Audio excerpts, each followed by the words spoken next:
Support comes from the Missouri Forest Products Association, providing more than 41,000 jobs in the production of wood pallets, railroad ties, white oak barrels, hardwood floors, and more. Details at choosewood.com. Welcome to St. Louis on the Air on St. Louis Public Radio.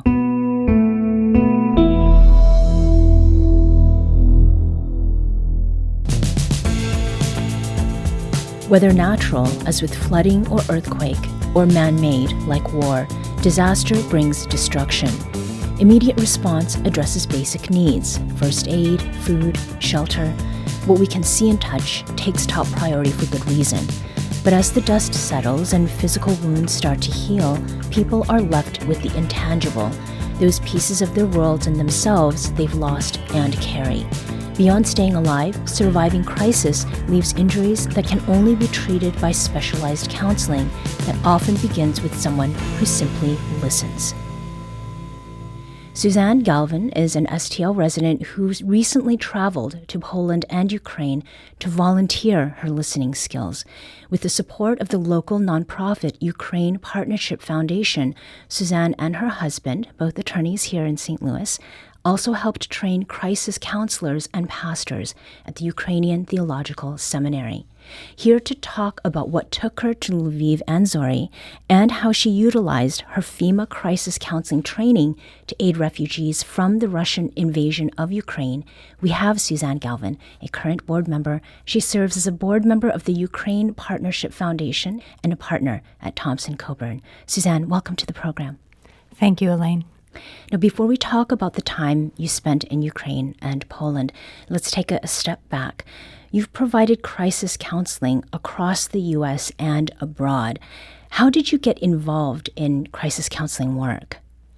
Well, 15 or so years ago, my husband and we saw the headlines when Hurricane Katrina hit New Orleans, and I think a lot of us wanted to help.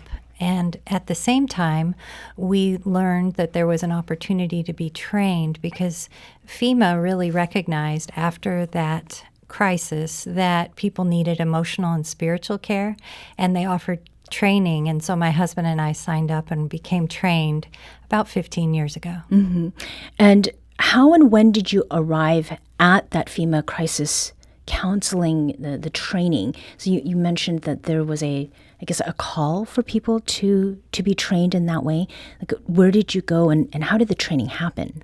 We actually went to Asheville, North Carolina for the first training, and we went there almost yearly for several years until we were fully certified and received training and began to be deployed then once we had enough training. Mm-hmm. And what did the training involve? All kinds of coursework, learning about what is normal reaction to trauma, what is trauma, what does a normal reaction to trauma look like, and how can you help someone process trauma. We're not professional counselors. We are like the triage nurses who listen to the stories and determine if the person is processing what they're seeing normally. Mm-hmm.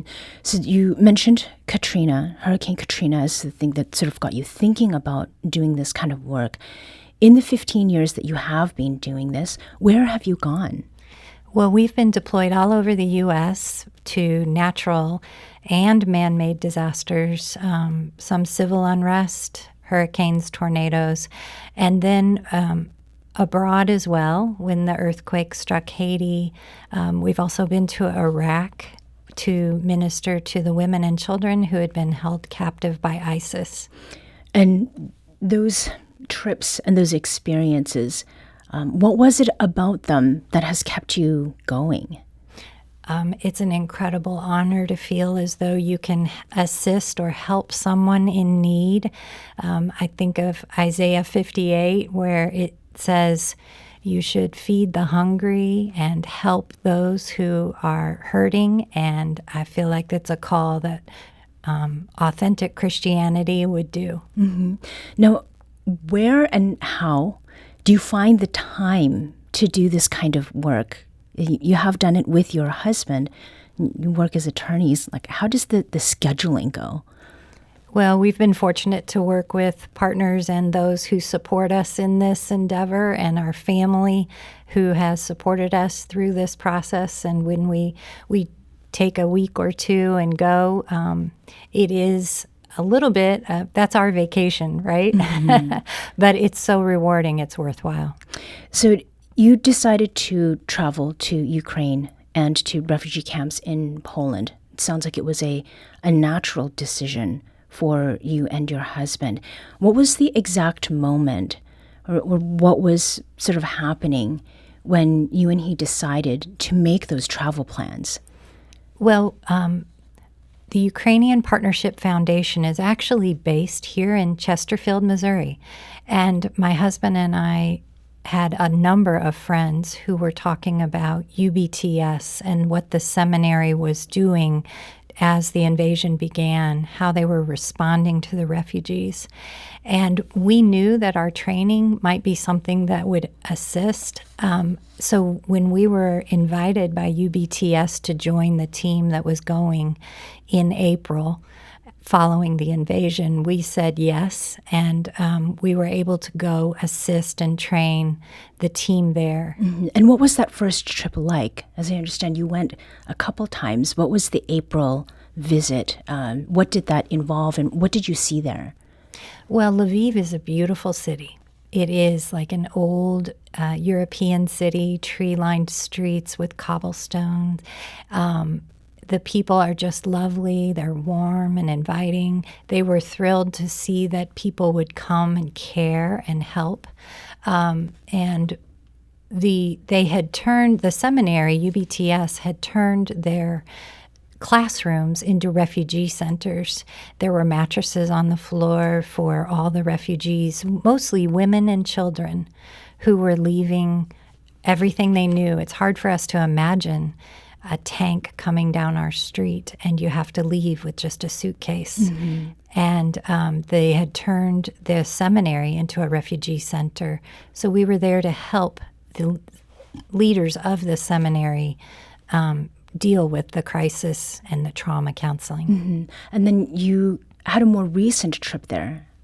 Yes, we went back again in October, and the children had returned to Lviv. It was a beautiful setting in the fall. It was a very peaceful time.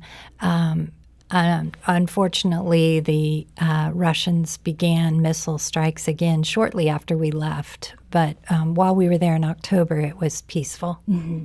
And did you notice any changes in the people you were seeing between April and the fall visit? Did it seem like some of the work that you had been able to help with had some effect? Well, one of the main messages in the April trip was how to help others effectively deal with trauma, but it also was take care of yourself. Mm. Because when you're experiencing a war or a trauma or a storm, we tend to care for others and not take care of ourselves. And I think by October, we were able to see that the leadership was taking care of themselves a bit more. Mm-hmm. And how are they doing that? Well, it takes a concerted effort because they are certainly dedicated and giving and caring. They have returned to classes. Their students are back. And so a little bit of normalcy has settled in. They are no longer a refugee center. They are now conducting classes and serving as a beacon in that they are behaving normally even though the war is going on. It's a very important thing for the students to have this sense of normalcy. Mm-hmm. And sometimes normalcy is the biggest gift that you can have, right? Now, what is one of your most memorable moments from your time in Poland and Ukraine? And what are some of the stories that are related to the people that you got to interact with? Well, for me personally, one of the things that mattered the most was on our April trip when the translator, we were teaching some of the women and children in Poland what normal reaction to trauma is. It's okay if you lose your car keys or can't remember your phone number. That's a normal reaction to an abnormal event. And as we were explaining things that are normal reactions, the translator got tears in her eyes and turned and looked at us and said, I am so thankful I'm normal. So then working with translators is obviously something that you've had to do. What is that relationship like, to be with another person who's serving as a mediator, as you're attempting to do what you can to help another person?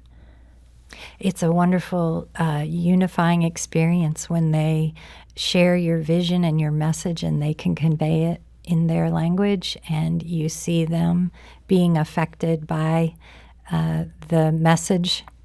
We have a great story in Texas where a gentleman was translating some of the scriptures for us, and he turned to us and said, we were talking to the other person, and he turned to us and said, is this for me too? Yeah, definitely. The messenger as well. And how do you go about training people, and what kind of reaction do you get from them as you are offering these lessons?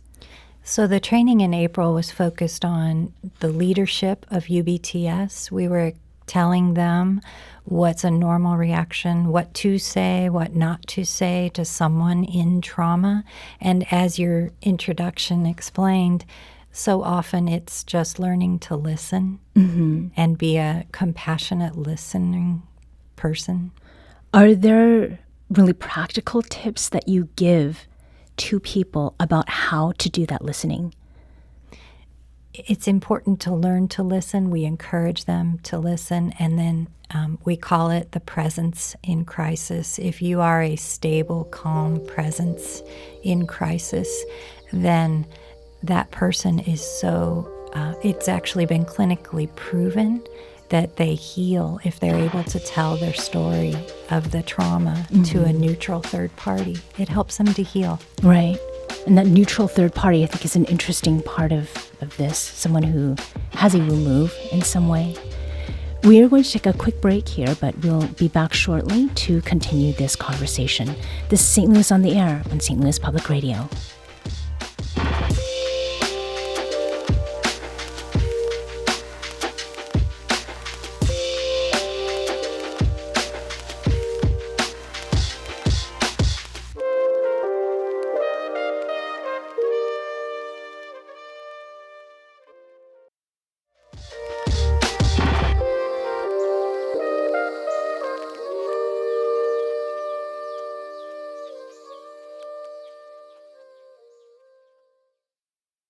Now, back to our conversation with Suzanne Galvin, who recently spent 11 days in Poland and Ukraine, providing crisis counseling to refugees from the Russian invasion of Ukraine.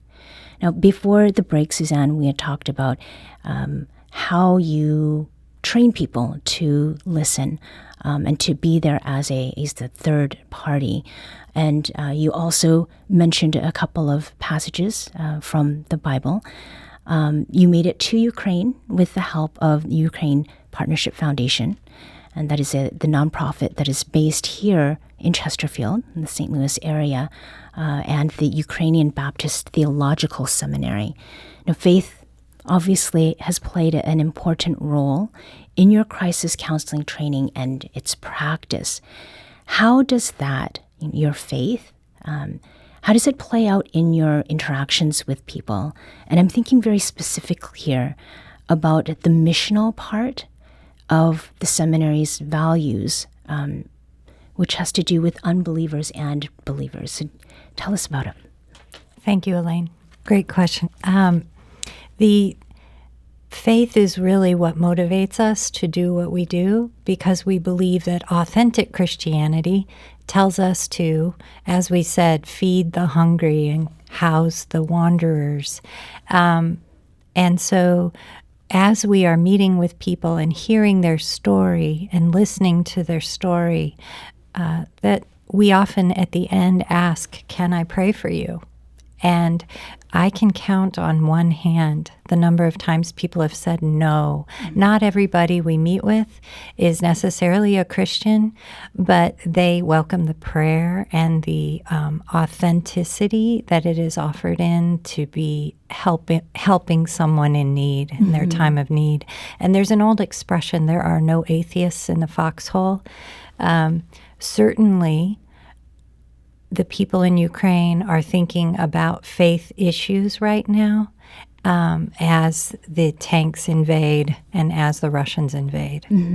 Now, the seminary itself is pretty unique in Ukraine. And you just mentioned that people are thinking about faith. They're thinking about religion. Most Ukrainians practice Orthodox Christianity. About 78% of adults, according to a Pew Research survey from 2015, showed that. And compared to the rest of the world, Ukraine has the third largest population of Orthodox Christians after Russia and Ethiopia. Now, only about 2% of adults in Ukraine practice Protestant Christianity.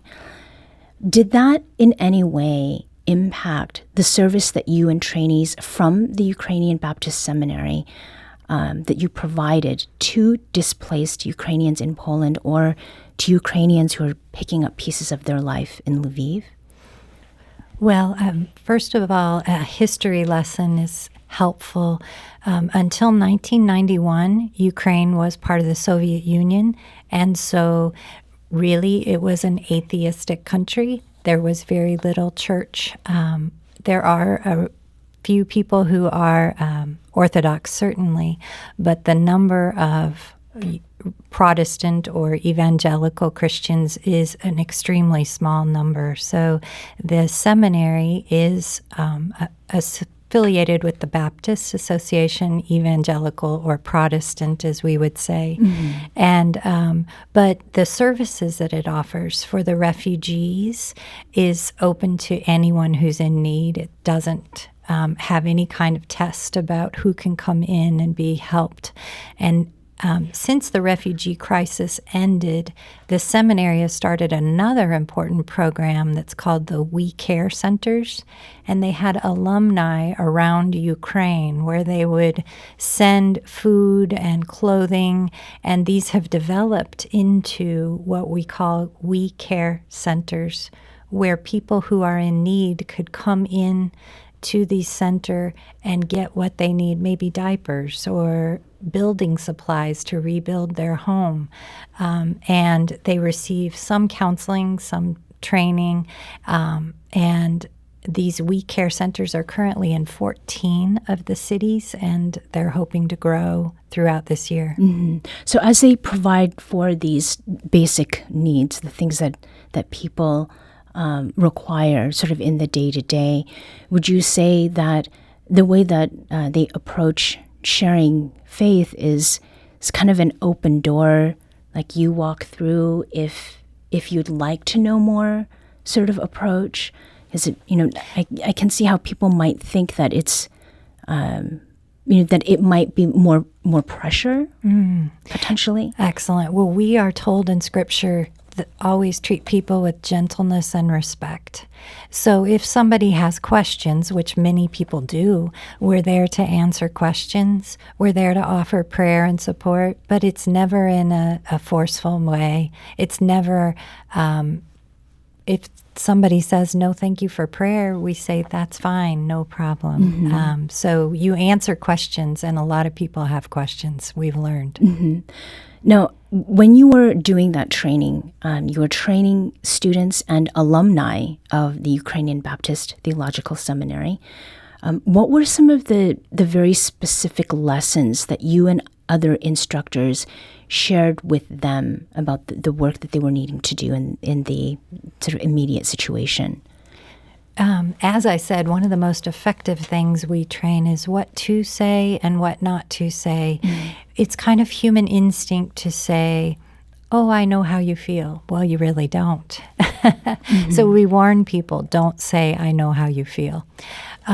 Even if this person is sharing a story that is similar to one that maybe somebody in your family has had, don't share your own family's story, but listen to theirs. Mm-hmm. That's how you help them heal and process. So is the listening then quite a lot of just being quiet? It is. And in that quiet time, I mean, I think that for many people, that can feel very awkward. I mean, what do you do with yourself as you're being quiet and listening to another person? Well, that's where the training as an attorney is helpful, because as we take depositions, we listen to what the witness says, and we understand how that impacts the case. Well, it's very similar when we're counseling a victim of a trauma, is you listen to what they have experienced and what is really still underlying their concerns. Mm-hmm. And then if you can address that with prayer, it helps them to heal. Mm-hmm. Now, how do you approach people to offer your listening? So, what does that initial sort of interaction look like? Well, first of all, as we approach from the emotional aspect, and that is offering information, offering support. After, for example, if you have a tornado come through, there would be a trash pickup at a certain time. And if you are someone who has gathered all the information, here's where you can go for your insurance resources. Here's when the trash pickup is you offer support emotionally first. And then people see that you're a chaplain, mm-hmm. and then they may ask you questions, or you can simply ask somebody, were you home when the tornado hit? And about 20 or 30 minutes later, they'll stop talking. Okay, and so that is the opening then, is really to ask a question. And how long do these quote-unquote sessions usually take? Well, it really varies. If somebody is a lot on their mind, no life is perfect. We call it the storm before the storm. No life is perfect. And so these people often have an issue that they're facing, and then the storm hits. And so you have to help some people through more things than others. I know my husband one time had a gentleman who told him all about being a soldier in Vietnam. And so that took most of an afternoon. Mm-hmm. Now, as you are looking at the work that you've done, after 15 years of witnessing, humanity sort of broken down in these situations, is there anything that's changed for you? I would say it has increased my faith and my hope, because I've watched people heal. And I really attribute that to the prayer and the hope. I've watched people who are broken get hope. And when you have all your belongings literally at the curb, and then you hear somebody suddenly realize that their emotional and spiritual care has been satisfied, that they are strong because of their faith, then you realize that the things that can be taken away in an instant aren't what matters in life. It's the other things that really matter. Last question. Do you plan to go back to Ukraine? We would like to go back very much. We certainly believe in the work that the seminary is doing, and I'm honored to be part of the UPF board now. I believe very much in the work that UPF is doing, and am honored to support them helping the people on the ground there. Suzanne Galvin is an attorney at Thompson Corbin and a FEMA-trained volunteer crisis counselor. She serves as a board member of the Ukraine Partnership Foundation, a nonprofit based here in the St. Louis area. Suzanne, thank you for talking with us today. Thank you, Elaine.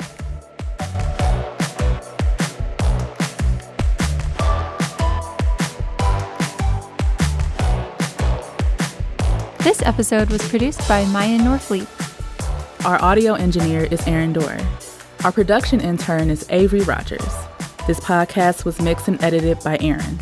Our executive producer is Alex Hoyer. St. Louis on the Air is a production of St. Louis Public Radio. Understanding starts here. Our podcast proudly supports St. Louis artists by using music from Life Creative Group. Do you find yourself regularly listening to episodes of St. Louis on the Air? Suggest us to a friend you think might enjoy our conversations, and leave us a review and rating on Apple Podcasts on the App Store. It's the simplest way to help people discover our show. Thank you.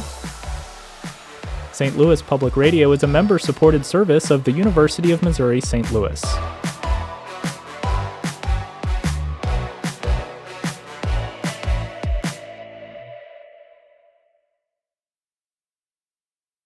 Support comes from the Missouri Forest Products Association, committed to conservation and careful management of the state's forests to make them more resilient and better habitats for wildlife. ChooseWood.com.